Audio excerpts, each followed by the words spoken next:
Welcome back to Rudy Giuliani's Common Sense. It's our purpose to bring to bear the principle of common sense and rational discussion to the issues of our day. America was created at a time of great turmoil, tremendous disagreements, anger, hatred. There was a book written in 1776 that guided much of the discipline of thinking that brought to us the discovery of our freedoms, of our God-given freedoms. It was Thomas Paine's Common Sense, written in 1776, one of the first American bestsellers, in which Thomas Paine explained by rational principles the reason why these small colonies felt the necessity to separate from the gigantic Kingdom of England and the King of England. He explained their inherent desire for liberty, freedom of religion, freedom of speech, and he explained it in ways that were understandable to the people, to all the people, not just to the educated upper class. Because the desire for freedom is classless. The desire for freedom adheres in the human mind and in the human soul. Today we face another time of turmoil, of anger, and very, very serious partisan division. This is exactly the time we should consult our history. Look at what we've done best in the past and see if we can't use some of that to help us now. We understand that they created the greatest country in the history of the world, the greatest democracy, a country that has taken more people out of poverty than any other country on earth. They weren't perfect men and women, and neither are we. But a great deal of the reason for America's constant ability to self-improve is because we're able to reason, we're able to talk, we're able to analyze. We are able to apply our God-given common sense. So let's do it.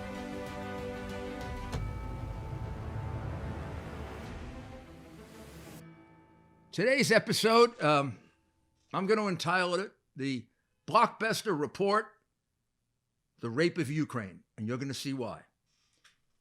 This is a very unusual opportunity that we're going to have.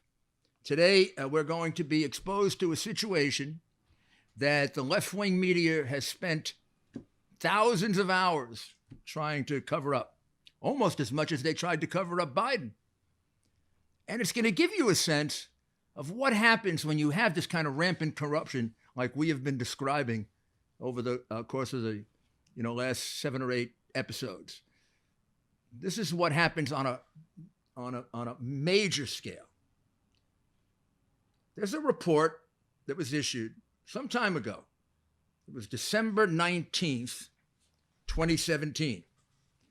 It's from the Accounting Chamber. Now, the Accounting Chamber is a constitutional committee of some sort, an auditing committee.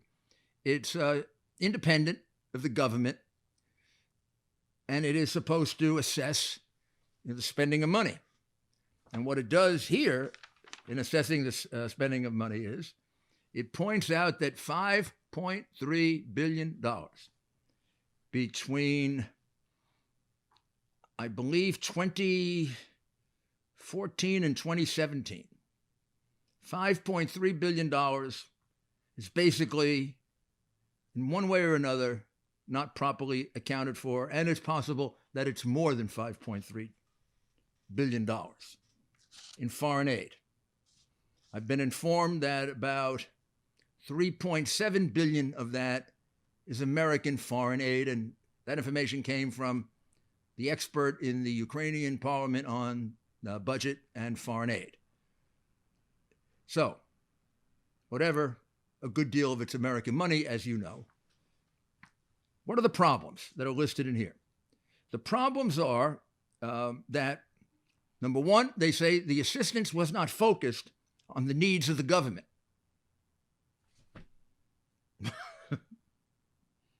Which means it was useless. Then the results of the projects that did happen did not meet the priorities and the expectations when they were funded by the United States or other governments. No one evaluated the effectiveness of it. In other words, there was no follow-up to say, oh, this was really a good project. This was a good use of 4 million or 5 million or 6 million. And the Ministry of Economic Development and Trade, which is supposed to evaluate these programs, did not and could not ensure proper accounting. They didn't provide for registration of the projects, and they admit they actually don't know how much money was actually spent. And they don't know how much money is actually unaccounted for. So let's say 5.3 billion in a little over 2 years is the minimum. Are you shocked? If you're not, $5.3 billion in unaccounted for, not properly evaluated foreign aid. A couple of examples might make it a little simpler. There's one project, like since 2009, the U.S., with the lion's share of the money, the Ukrainian government itself, and the UN putting in a small amount of euros, they've been building a database to do this for recording and monitoring projects using foreign funds. It hasn't been done yet. The money's been spent, but it hasn't been done yet. So it couldn't do its job to evaluate this or to investigate it. And there's legislation proposed for doing it, but the evaluation of the committee is that the legislation is inadequate. This report is an indictment of the corruption at the highest levels of the Ukrainian government. But it's also an indictment of the Obama administration. This is our money, and they knew a damn thing about it. Can you imagine if President Trump got this report? I don't know. I don't think he'd sleep through it. Don't think he would have slept through Benghazi either. But Obama certainly slept through it. He didn't do anything about it. Nothing. I don't know. Was he actually president? In any event, it's worse than that. It's worse than that because it's not just a matter of being negligent or grossly negligent. There's a reason that this report was never investigated. A specific reason why it was never investigated. And we're going to tell you that reason, and the witnesses are going to tell you that reason. And Mr. Durkash is going to tell you that reason, and you're going to see him recorded. So let's go to Durkash's interview on this subject. In his interview, he lays out the fact that this accounting chamber is an independent body that on December 19, 2017, reported that a minimum of $5.3 billion in foreign aid, and he described it as it was ineffectively and untransparently reported. So let's listen to his description of that and of the document of the accounting chamber. And remember, Mr. Durkash is the chairman of the Committee on Accountability. So this is his area of expertise within the Rada or the Parliament. So let's listen to his brief description, and then we'll go into a little more detail. Which investigated the issues with the technical aid from United States to Ukraine. Не только Соединенных Штатов, но и Европы в том числе. Not in the United States, including the Europe and other sources. И мы нашли те документы, которые показывают о неэффективности использования. And member of parliament define the proofs is what ineffectively use this money, this aid here in Ukraine. Мы увидели решение счетной палаты. They find out that the conclusion of the accounting palate of Ukraine. Это очень независимый конституционный орган. Constitutional bodies of the Ukrainian government. Also been translated into English. This is done by an organization of your government that would be considered like an independent accounting Они organization. входят в структуру правительства. Это They not belong to the независимая Ukrainian government. This is организация, находящаяся под independent контролем organization. So this is what we would call an independent accounting Independent report. accounting, yes. And it goes to 19 December 2017. So Durkash points out that $5.3 billion was spent inappropriately and for unaccountable purposes. And then to make it easier for us, he tries to use a smaller example so we'll understand, 5.3 billion, there are a lot of examples. So he tries to use an example such as this. There's a $4 million grant to improve the Corruption Investigatory Bureau. And of that $4 million, $2 million is shared with an NGO or given to an NGO. And at best, $2 million shows up for the government agency. We don't know what happened to that $2 billion. I think this would be a good time for us to take a break.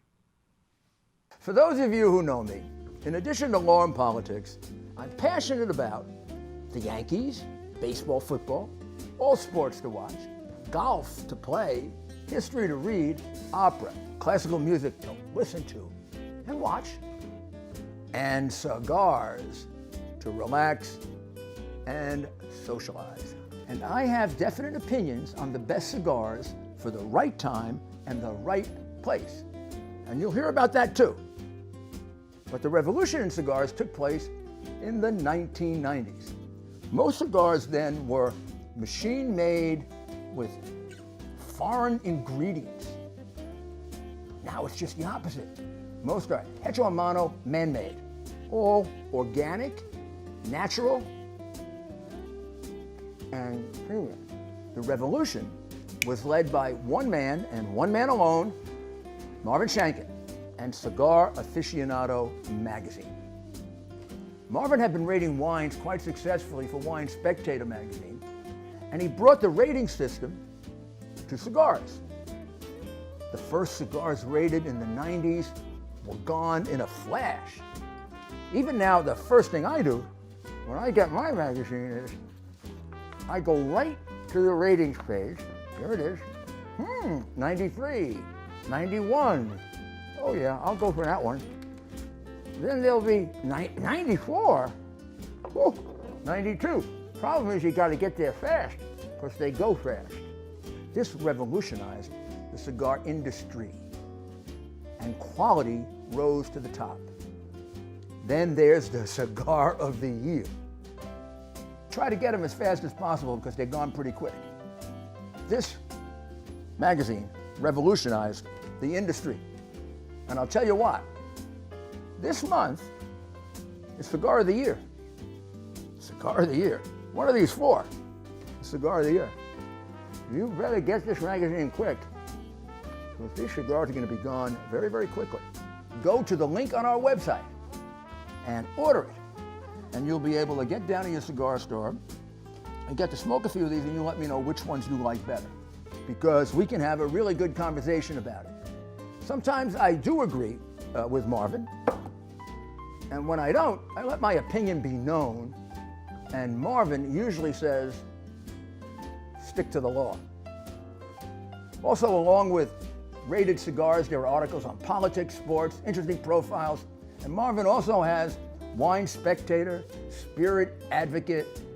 If you like wine, if you like scotch, if you like bourbon, if you like rye, if you like vodka, if you like gin, they're the magazines for you.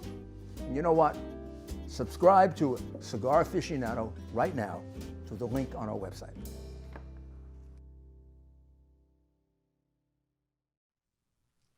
Welcome back. And then, just 2 months ago, there was a criminal case filed because $700,000 for improving the Office of Corruption Investigations. They found $700,000 had been diverted, and it was spent for food, banquets, vodka, whiskey, partying, trips. So let's hear Mr. Durkash explain this. $5.3 billion was spent for inappropriate, unaccountable purposes. Да, это написано. Yes, it's exactly Yes. what it is. И за And that would большими be- за большими цифрами есть и маленькие. And the huge money, huge amount of money, you can find out a very small piece of this part of money. Например, example, борьба с коррупцией. For example, the fighting against Вот я corruption in держу в Ukraine. руках одно из уголовных дел. For example, this is the copy of the где part of the 4 criminal 4 investigation миллионов, выделенных на борьбу с коррупцией. when the $4 million US dollars С 14 по 16 год from 2014 to от 2016 правительства Соединенных Штатов. from the government of United States. 2 миллиона было абсолютно распылено между разными общественными $2 организациями. million was shared with a different NGO here in Ukraine. Вручаю тоже. So I can give it to you this and provide it to you right now. Следующий документ The это next буквально papers, свежий net документ. documents is very fresh. 2 месяца. Just recently it comes up. It's Это 2 как, опять months же, ago. как опять же деньги, The которые на criminal борьбу с коррупцией, investigation for fighting with corruption, $700 тысяч долларов $700,000 потрачено на was фуршеты, spending for the just furшет, banquets, аренду помещений, водка, lease, виски. vodka, whiskey, for nothing. Поэтому, естественно, So this is what a large percentage of the money that the U.S. is giving to Ukraine is used for. And the 5.3 billion would have to be a very large percentage of the amount of money given during that period of time, I would assume. То есть большую not часть just сумм, a которую они small получили с percentage. 5-3 миллиардов. да, мы говорим Yes, об it is. этом. Но Yeah, we're talking хотим about сказать, that, что мы but- нуждаемся. Well, Mr. Durkosh is absolutely right. We need the money. Of course, the government needs the money. This is the people's money. It's our money, our taxpayers' money, and it's taxpayers' money we're giving them to help them, and it's being diverted. And boy, is it being diverted. And in some cases, it's being stolen, as you will see. And remember, this all happened under Obama, 2014 to 2017. It all happened under Obama, and it all happened when Joe Biden was the point man for Ukraine. Our Joe was there. Our Joe was there to reduce corruption. He was there to create more accountability. And things got worse and much, much worse. And all of this was going on under his nose. Because he was too busy trying to figure out how much he was going to collect in bribes from the crookedest guy in Ukraine, Zlochevsky. Because if you think those payments to his son were anything else other than bribes, I guess the expression is I could sell you the Brooklyn Bridge. I mean, you have to be really stupid. Of course they were bribes, and there's testimony that they were bribes and that Zlochevsky made the deal with him in 2014 and said, you protect my company and I'll pay for your son's no-show job. And he paid him a lot, and the money keeps increasing as the Ukrainians keep investigating. It used to be 5 million. It's now up to about 8. And the major investigator, Kulyuk, tells me 8's the floor. It keeps continuing to grow. So we'll have to see what the end result is.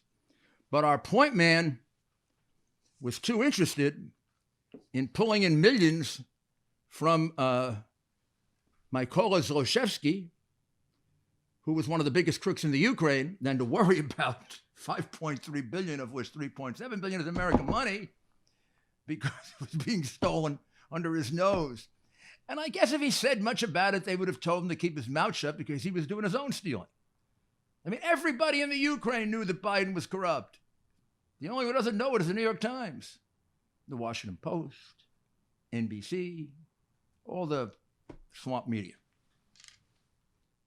Now, I want you to pay particular attention to this portion of Mr. Durkosh's statement, interview, testimony, because this is something that you deliberately didn't hear from the corrupt Schiff, Pelosi, and all those Democratic phonies who attempted for improper purposes to remove the President of the United States and completely mischaracterized the conversation between Trump and Zelensky. Let's hear what a Ukrainian has to say about that, and a Ukrainian who's worried about corruption in his country and how it's hurting his people. Let's see what they have to say about it. You didn't hear this testimony before the witch hunt committee, did you? Задал вопрос, куда их тратят. But President Trump was the first president of the United States who asking the questions how they spend this money, Как они тратятся с точки зрения граждан США и how they граждан spend the Украины. point of view of the citizen of United States and the Ukrainian people. All right, well, you heard that. President Trump was the first president who asked about how money was spent. The first president who asked about how money was spent. I don't know. Maybe they just go back to Obama because I don't think he asked many questions about anything. But they can't seem to remember another American president. And as Durkheim said, he's the first American president to ask how money was spent for the citizens of the U.S., and he mentioned Ukraine and Ukraine. This is a critical point, and it should have been included in the testimony during the witch hunt.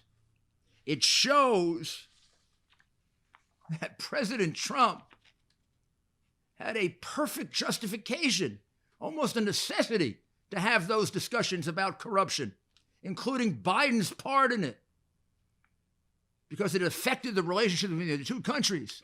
Went back to 2016, nothing to do with 2020. I'm sorry, you can't go take a bribe for 5 million, 8 million, 10 million, 20 million.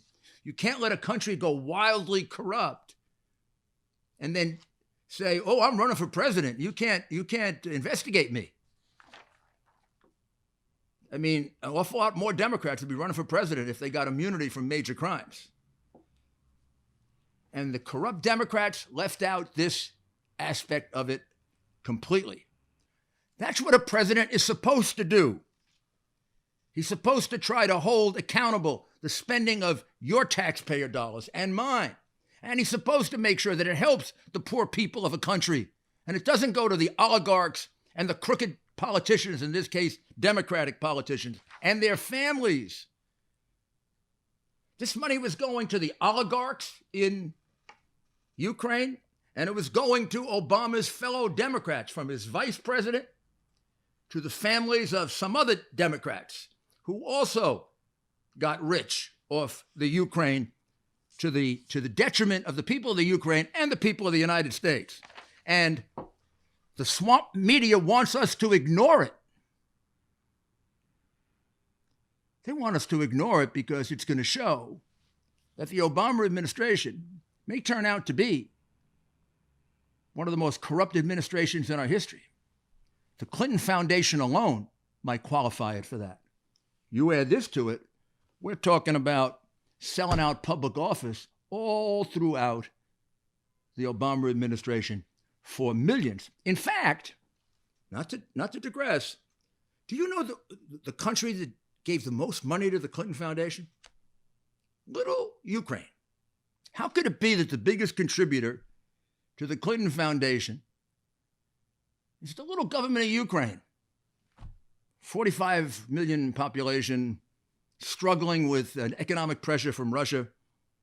And in 2014, it had only $800,000 in the bank because the Ukrainian oligarchs, many of them friends of the Democrats, took every penny out of the Ukraine.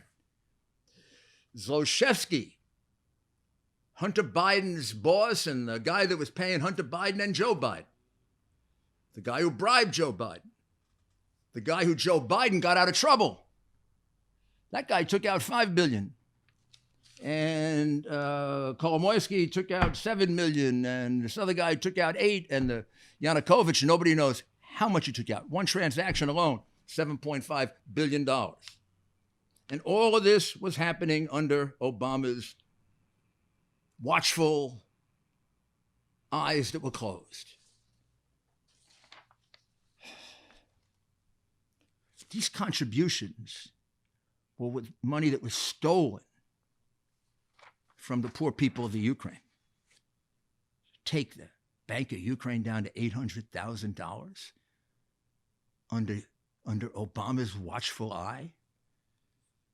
And meanwhile, Democratic pals are going there, making money, having their children make money, their brothers make money, their family make money. Come on, let's all go take the money from the Ukrainians. They're not watching. After all, we're only taking millions. The Ukrainians are stealing billions. It's more than just the Bidens. And that's the reason why they're covering it up. Because if revealed, it's going to show that the Obama administration was one of the most corrupt administrations in our history. The excesses and the crimes and the pay for play and the bribes that have never been investigated in the Clinton Foundation just continued with Biden. And if this is further investigated, some other people, just wait. But probably the worst part is that when the $5.3 billion in unaccountable foreign aid was revealed, President Obama didn't do what President Trump did, who acted as a steward for U.S. and Ukrainian money. Obama, Biden, and their corrupt embassy in Kiev, first of all, did nothing, which is the usual thing Obama did, and then worse. Nobody wanted to investigate. And you're going to hear why. Because they were afraid of the U.S. Embassy. They couldn't investigate. And they were blocked at every turn by the U.S. Embassy. Now I think we can say the corrupt U.S. Embassy in Kiev. And you're going to find out why they came to me. Listen to the testimony of Durkash. People. Now, as a result of this report, your government did try to make an attempt to determine the accountability of this spending. Is that correct? What was established? The police? В каком-то виде. Эта история была, попытки были расследовать полицией, но когда... Yes, it is. So they tried to investigate this case during the Ukrainian police. Когда я и другие депутаты When задают he's вопросы and на other эту тему, member of parliament asking this question, никто не хочет связываться. nobody wants to looking for any response. Nobody Потому что wants все to говорят, что опять to be придут, involved in this придут investigation посольства, because и everybody declare будут проблемы. we're gonna have some problem with the visa issue. We're gonna have some huge pressure from United States Embassy. And did the United States Embassy interfere in this process? Это открытая информация. Yeah, this is public information. Yes. And what did the U.S. Открыли и Embassy? посмотрели. What did the U.S. Embassy do? Я не могу говорить, что делало посольство. Я знаю, что делал я как депутат. he can't say what the U.S. embassy do, but he had to declare what he do. Я использовал все способы He tried получения to информации. find out any sources how can get this information. Громадный пакет They keep the документов. huge folder of the papers, Но мы не можем его реализовать сами. but they cannot realize, they cannot release these papers without your help and without your Поэтому я legal обратился к investigation. господину Джулиани. That's why he called to Mr. Giuliani. Я обратился к сенатору Then he called to вместе the со своим senator коллегой Дубинским with his colleague, member of Ukrainian parliament, Alexander о Dubinsky, необходимости создания межпарламентской группы, to create the interparliamentary group between US которая and будет называться «Стоп, друзья Ukraine, коррупции», who we call it the «Друзья Украины, стоп коррупция». Friends of Ukraine Stop Corruption.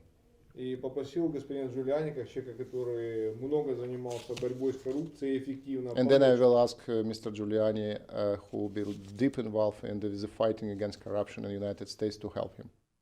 This wasn't going on just for a year or two or three, by the way. Mr. Durkash explains that this was going on for 10 years for the entire Obama administration.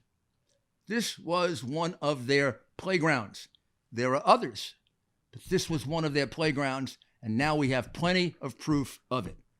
Let's listen to the testimony on that. Я хочу, чтобы было понятно, что на промежутке времени He wants to clarify his statement that during the last 10 years была построена схема, когда все жили was created хорошо. the structure where everybody was happy, Посольство, embassy, приближенные к посольству, the people who've been around embassy, организации активистов, like NGO or civil activists, часть людей в Министерстве экономики, которая фиксировала техническую part помощь. of the official government employed who've been involved in this activity. Поездки, For example, traveling, фуршеты, fourchettes, организация выпуска дорогих буклетов, the issues published, the very expensive presentations, отправленные деньги на экспертов. the cover the all expenses for any consulting services. Деньги направлены на написание законов, которые не работают. Money for the legal consulting, for the creating the new laws who doesn't work, unfortunately. Ну, например, вот НАБУ. For example, NABU. Было потрачено громадное количество They spent денег $1 billion технической помощи. technical aid from United States И в результате мы имеем рейтинг НАБУ в with лице zero, граждан Украины, results, and we have the rates of NABU который меньше, чем рейтинг прокуратуры. less than rate of the General Prosecutor И Office меньше, чем рейтинг полиции. and less than the rates of the Ukrainian police. И меня, например, как гражданина. Just in case there's any doubt about the embassy interfering in the investigation of these funds, Mr. Darkash answers, how often did the embassy interfere?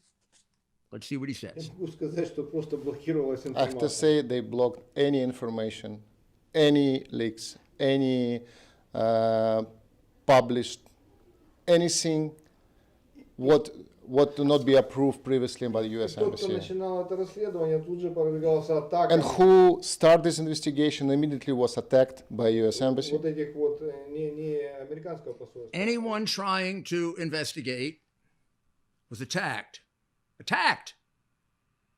viciously by the embassy, by the association of NGOs, all the left-wing groups, and also by the press. Sounds a little like America if you find evidence on a Democratic prince. But let's hear what Mr. Durkash has to say about that. А вот этих организаций, которые Was attacked by кормятся- NGO and by the civil activists. So this is like what the press does for anyone in America who defends President Trump. It's the same as what's going on in the States. Поэтому мы- But the thing that's very surprising about this is that there could have been an attempt to create some accountability for this, and it's our embassy that is encouraging the waste of American money. Our embassy is encouraging the waste of American money. And there has to be a reason for that, Mr. Durkash. And what's the reason for it? Why does our embassy not want this investigated? Is it because of the way in which they distribute this money to NGOs that they favor and that are largely left-wing? ну, я думаю, что это не прямая коррупция. He said it's underlying corruption. Это помощь в разных вопросах. It helps with the different issues. Воспитание вокруг себя таких вот прожирателей совместно денег. It creates the people who just obtain this money. В отдельных случаях уверен, что это коррупция. And the different cases, he's sure for 1000% this is direct Ну, corruption. мы не можем это Part of the reason for this easy flow of money to all different people is the embassy is the one who made the decision. Even though the money was granted to a specific part of the Ukrainian government, the embassy would then step in and it would decide what NGO to give it to, non-government organization to give it to. What do you need the middleman for? Or is that just like the bagman or the agent when you have a Foreign Corrupt Practices Act case? Seems to me that way, and I think when this is laid out, you're going to see that. But let's hear Mr. Durkash's description. разные подразделения, да, посольства. Yes. And during the Obama years, which is what we're talking about here, were those NGOs generally very activist, more or less left-wing groups like Soros's NGO? Большая часть. More of them. Much more of them? Much more of them. So our taxpayer dollars were not going to the Interior Department or the Department of Justice or the Department of Labor or the Social Services Department of Ukraine. They were going to not government organizations, some of them out of Ukraine, outside of the Ukraine, that had a specific political philosophy and only to the ones that had a specific political philosophy: socialist, communist, anti-American, anarchist, philosophy that seeks to destroy the basic structure of a free economy and replace it with crippling socialism, maybe even communism, and maybe even some organizations that seek to deliberately undermine the values of Western civilization. This is what we're paying for. This is what your dollars are going to. You think your dollars are going to help fight corruption in the Ukraine. Hey, maybe some. Nowhere near all. This isn't some fantasy. This isn't some right-wing conspiracy. This is a socialist, anarchist conspiracy made up of people who would like to have one big world and everybody's under a socialist system and they're in charge. And I guess, like Soros, they keep their own wealth in businesses. So again, let's hear Derkash's description of how this works. Ambassador. So this process of unaccountability, at least from what you can tell, has been going on since 2014. Этот процесс, о котором мы сейчас говорим, как минимум начался в 2014 году. Думаю, что раньше. Maybe early. Maybe earlier. And does this involve any of the military spending? Это касается любой военной помощи? Думаю, что это отдельная история No, учета, it's different и things она and же- separate things. Она же как бы It's секретная, not related to any military helps. So we've heard Mr. Derkash's description. There are other witnesses to this. There are other witnesses on the record to this. But this is the most comprehensive of the witnesses on the record. But beyond Mr. Derkash, I interviewed two other witnesses, I'd say in different ways, both of whom have more detailed information about this. And I can't reveal them, and I can't show you tapes of them right now, because one way or another, they are actively investigating various aspects of this case. Some of them are investigating the collusion part. Some are investigating the money laundering part. Some are investigating the Biden part. But they are in very sensitive stages of this case. I took notes of what they told me, and I am free to disclose the following. These are two Ukrainian officials. One is a very brave and talented detective. He reminds me of the assistant U.S. attorneys, the FBI agents, and the detectives from the New York City Police Department I worked with when I was an assistant U.S. attorney and U.S. attorney. He's enthusiastic. He's honest. I think he's been fired 3 or 4 times because he was getting too close. And he is disgusted by the thieves in his government. And he is shocked by the thieves in our government. He didn't believe that similar things happen in the United States. He had this view of Americans as what we pretend we are, not as people who send our kids there for no-show jobs, get cases dismissed on crooked oligarchs.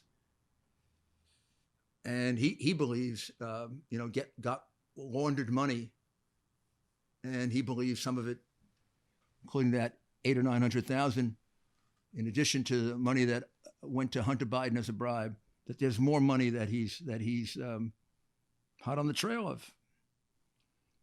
The other is a parliamentarian whose records of money laundering are about as precise and complete as you can get in a situation like that. You saw one example of it with that Latvian transaction. He's on the prowl for a lot more than that, and doesn't think he'll be completed with that until March, April. And it keeps moving a little bit.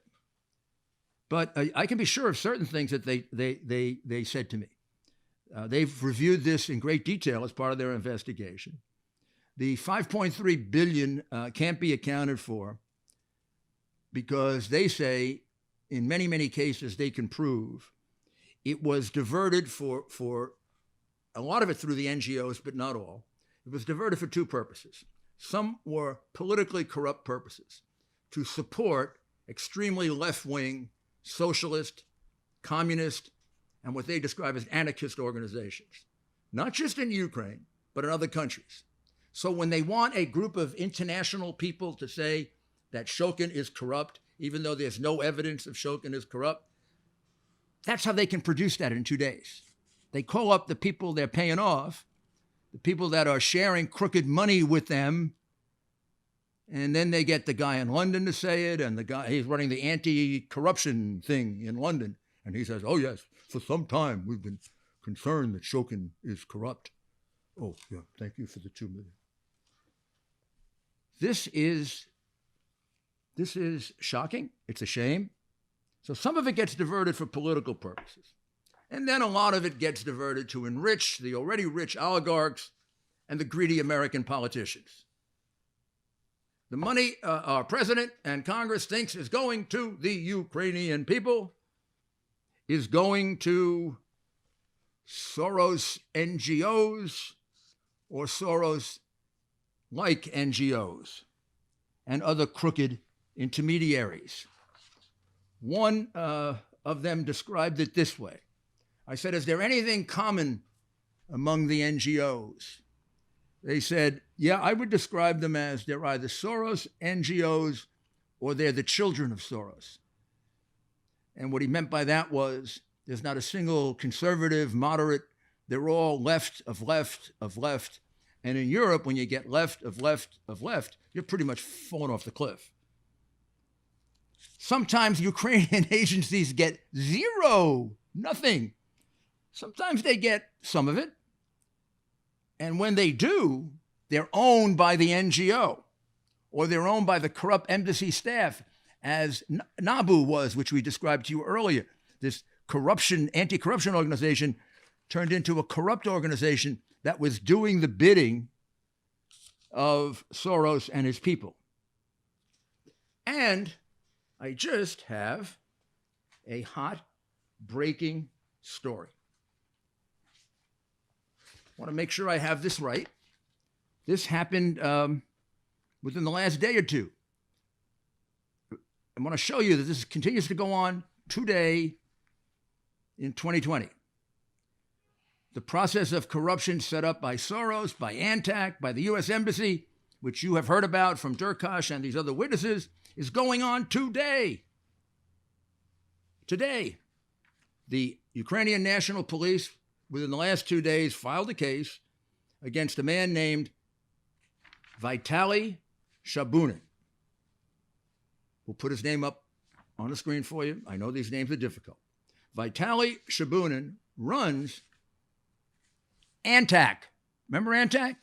ANTAC is the Soros NGO, non-government organization, that got the dirty information on Trump, on Manafort, on Trump Jr. and the Trump campaign. They work with Ms. Shalupa, the crooked operative of the Democratic National Committee. They work with the crooked parliamentarian Lashenko. They work with Artem Sitnik, who held the press conference to try to drive Trump out of the race. And their case was dismissed as a result of Biden's bribe of Poroshenko, because Antonovich instructed Lutsenko to dismiss the case on ANTAC. She likes to say that Lutsenko has retracted it. I've questioned Lutsenko twice. Lutsenko has not retracted it. And there's individual evidence for it, including Kulyuk and, I believe, Kolonitsky. And the case was dismissed, and there's a letter to demonstrate it. She is lying. She's committing perjury. I know she's a left-wing saint. But every once in a while, even left-wing saints commit perjury, maybe more than you think. Well, Vitaly Shabunin, who is the head of ANTAC, this wonderful Soros anti-corruption organization, the one that put together the corrupt NABU. The Ukrainian National Police have just filed a case on him saying that $142 million is missing $142 million. I mean, these guys don't go cheap. And, and they don't have Joe Biden around to fix it. And they don't have Antonovich around to intimidate them to drop the case. The case will carry a criminal penalty of up to 7 or 8 years. 142 million is a lot of money to be missing from a anti-corruption NGO. Sounds like ANTAC is like NABU.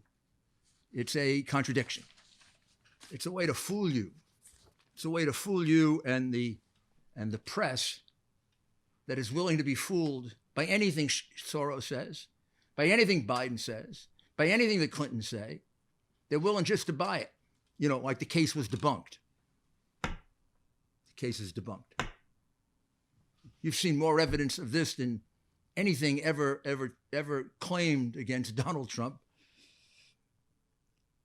During the recent witch hunt, much was said by the Democrats about how important an ally Ukraine is to the United States, and how important it is to us in our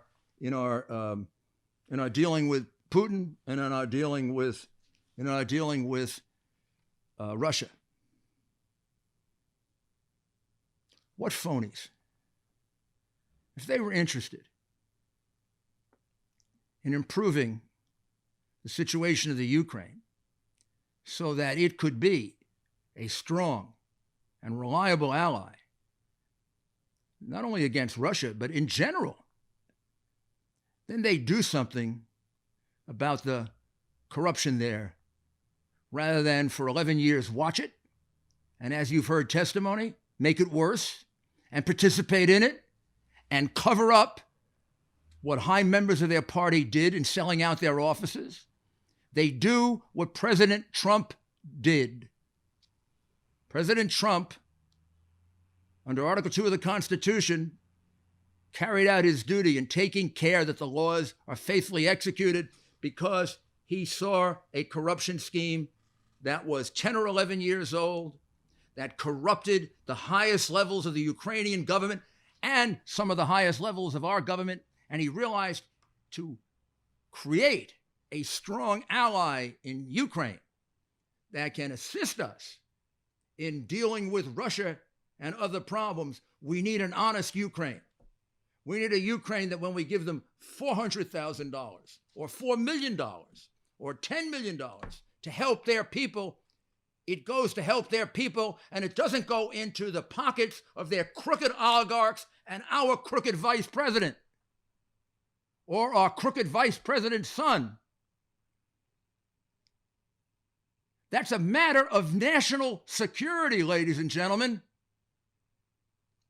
And the Democrat cover-up is just going to continue the corruption in the Ukraine, as this Shabunin case illustrates. This is a Soros protege. $142 million missing.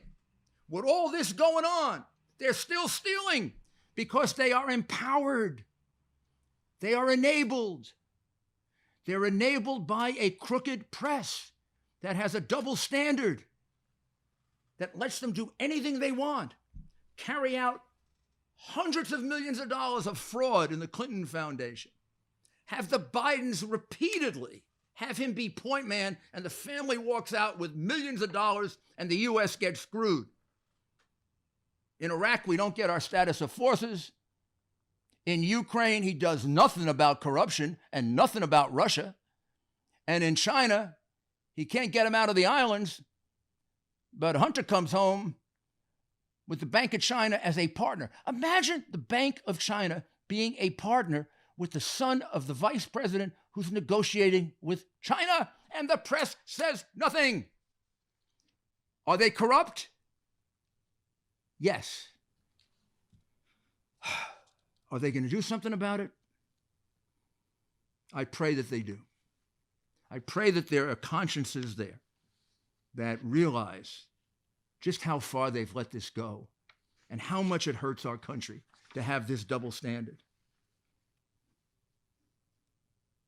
The Ukrainian people deserve much better than what they've been given by their own leaders, by Obama, Biden, Hillary taking all that money from a poor country like that, coming from what she knew was tainted sources. How disgusting. I truly love Ukraine.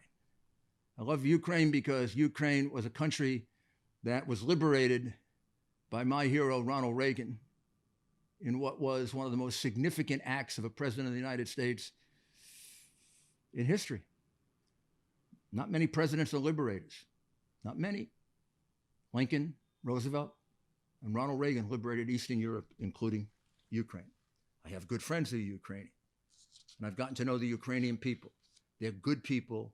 They're honest people. It's a shame that all of this concentration on their crooks has hurt their reputation, because it could be said of us that the concentration on our crooks should hurt our reputation. But our media covers up our crooks. All of this must be investigated. This is not going to end by just sweeping it under the rug. This is not going to end by the crooked press continuing the cover-up. It could just get worse, like the recent arrest shows. This is only going to end if there's a serious, real, joint investigation between the United States, honest, of FBI agents and police officers, of which most are, not the crooks at the top, not the political sellouts at the top, but the agents and the field officers, like the ones I met a couple weeks ago, remind me of my old friends. And they have agents like that in Ukraine. I've met them, I've worked with them, just as dedicated, just as honest, and just as disgusted. You put a group together, you put a task force together, like we did with the Italian government to prosecute the mafia. I worked hand in hand for 3 years with Italian police officers, Italian detectives in my office in the U.S. Attorney's Office. And we had people in Italy, and we put thousands of mafia members in Italy and in the United States together. If we had just done it in one place or another, it would have continued. We have got to get to the bottom of this. There should be a joint task force, and it can't be done under any president better than President Donald Trump, because he will make sure it gets done. He has no interest here other than in wiping out this corruption and developing a strong ally and a strong Ukraine. And in my limited situation in finding out about President Zelensky, I believe that President Zelensky, although inexperienced and new, has the right direction. He's got the right conscience. After all, he did a television show before he became president in which he described, in somewhat comic fashion, but all of the corruption by these oligarchs. He wants to fix it. So instead of all this nonsense that we're going through, let's cooperate with them.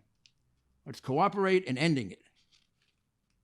Let's cooperate with a task force that roots out all of this corruption, prosecutes, if necessary, the highest person in their government and the highest person in our government that's involved, and then we can move on. And we can move on together as friends in countries in which our people are being served and are being served honestly. Thank you, and we'll be back next week with another episode of Rudy Giuliani's Common Sense. Thank you.